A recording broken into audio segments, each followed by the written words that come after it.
حضرت صلی اللہ علیہ وسلم نے فرمایا، جب آدمی ثواب کی نیت سے اپنے اہل و عیال پر خرچ کرے بس وہ بھی اس کے لیے صدقہ ہے۔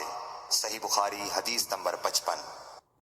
حضرت صلی اللہ علیہ وسلم نے فرمایا کہ مسلمان کو گالی دینے سے آدمی فاسق ہو جاتا ہے اور مسلمان سے لڑنا کفر ہے۔ صحیح بخاری حدیث نمبر 48۔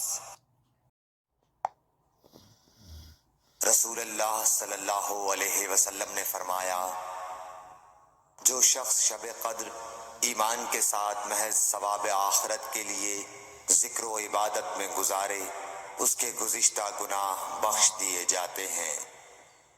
صحیح بخاری حدیث نمبر 35۔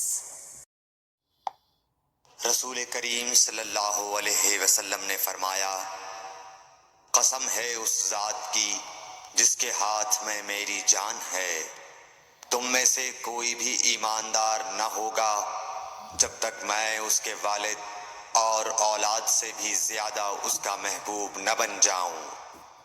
صحیح بخاری حدیث نمبر 14۔ رسول اللہ صلی اللہ علیہ وآلہ وسلم نے فرمایا، منافق کی علامتیں 3 ہیں، جب بات کرے جھوٹ بولے، جب وعدہ کرے اس کے خلاف کرے، اور جب اس کو امین بنایا جائے تو خیانت کرے۔ صحیح بخاری حدیث نمبر 33۔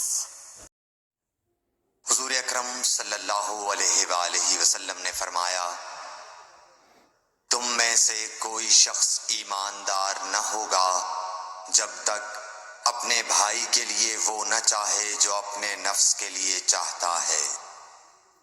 صحیح بخاری حدیث نمبر 13۔